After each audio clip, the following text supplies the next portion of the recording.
tukwasira tukukwasa mukadde wa Nkono Petero Kayongo tukakasa nti naye alibanga abalala bonna abafiira mu Kristo lunaku olw'oluvannyuma naye wakuzuukira wamu ne Kristo kale nogwo w'ekisaayi Mukama tulira okwegayirira kwaffe emirango gy'eggulu biggulwe ayingire naffe balese okukkiriza okw'amazima kwe tulimu kubagize tukikusaba nga tuyita mu Kristo Mukama waffe. Ayi paati yataggwawo tukwebaza ebirungi byonna biwawo omuweereza ono Petero Kayongo ng'akyali ku nsi naddala ekirabo ekyokukkiriza naffe tugattibwe n'abatuukirivu mu Kristo nga tunategeerera bwoli ow'ekisa okukkiriza okw'amazima kutukubagiza okutuuka ffenna bwe tulisisinkana mu Kristo Mukama waffe. Abafumbo b'ekisomesa kino baagala okusomesa naabwe MPP abali sembere wano ate tukomekereze ekitundu kino. Saba Kristo katukulembere.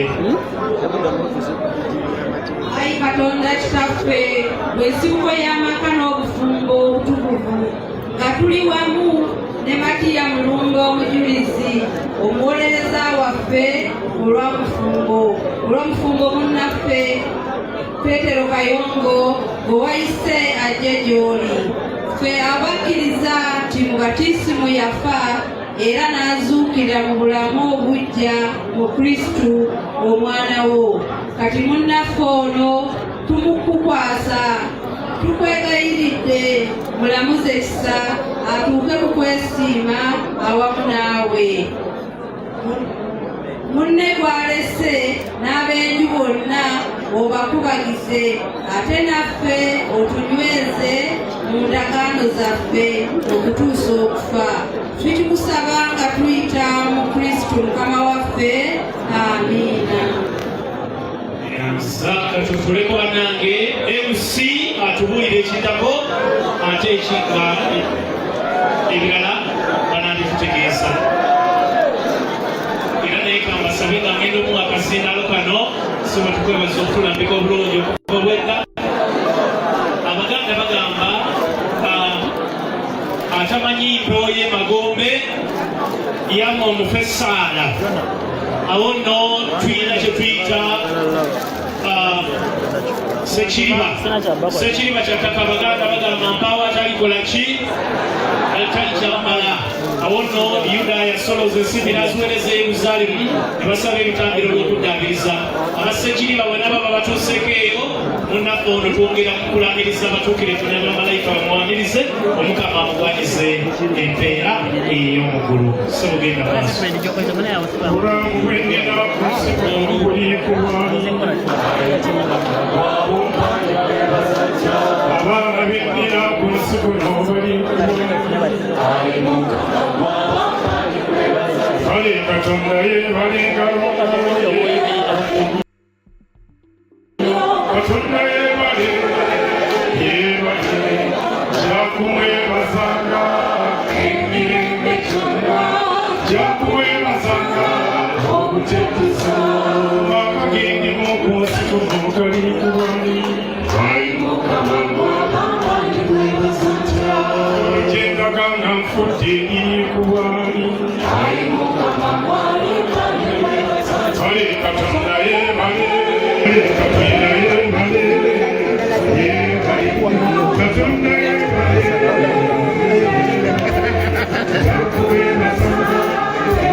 tubaze mukadde omutambuzi omukulu n'abamwekeddeko bonna kusaga jamiri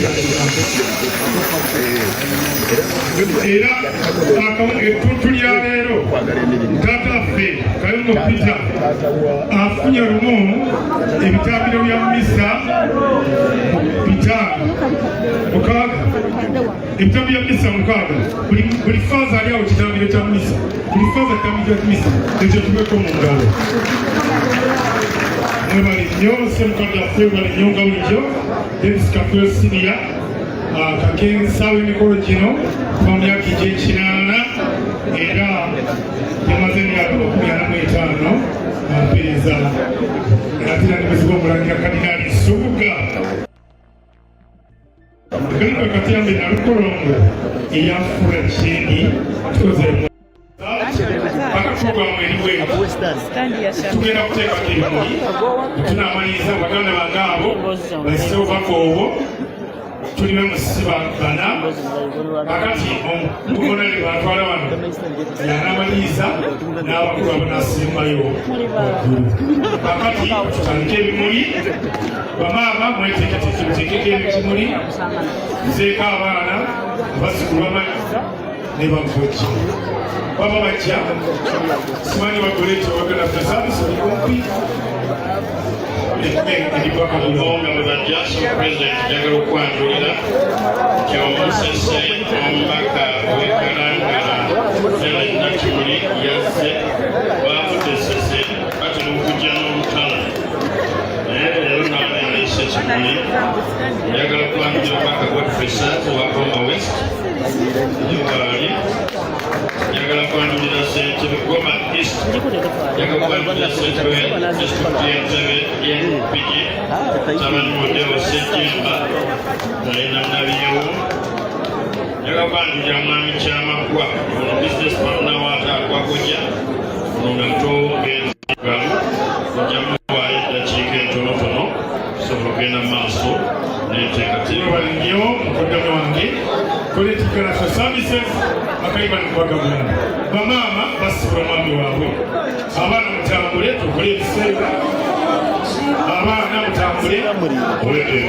ow'eddembe Sserunjogi naye waali wano wakawempe meya waffe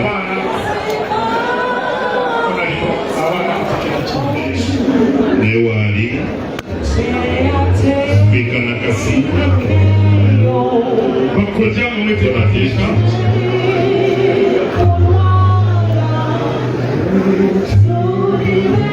takawiraba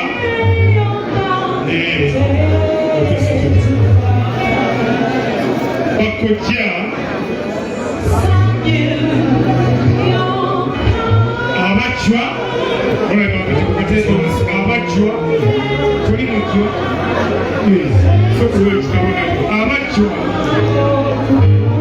ebali emitwe gy'abantu Katonda yagamba buli wafanga buli maka batinte ennamba era pulezidenti ekizatiddwa Katonda n'alikunaanyako ddabo nti twasse nnyo wano n'akikola ddabo ekyo tukweko mu ngalo tukyebaze kubanga sebetaabata Honorable Mulima Mayoni Abdallah Newali bakyeka andi famire tasituka bakyeke andi famire ekimuli takasituka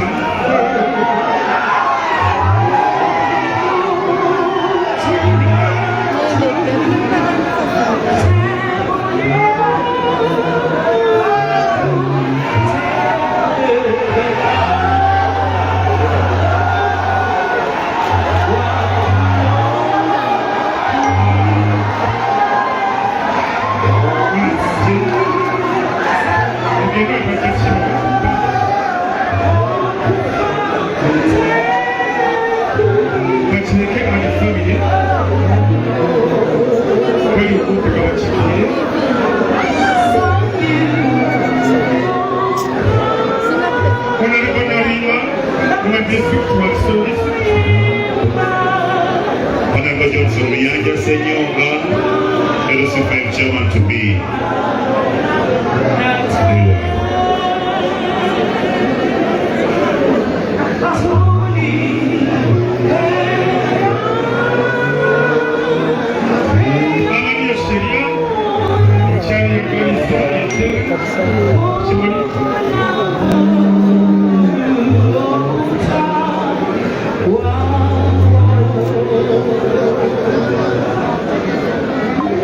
Speaker Nakasi Betty Wakobutuze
Simbi family mzee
Mwana Musambuli. Mchiko wakatale. Mkono.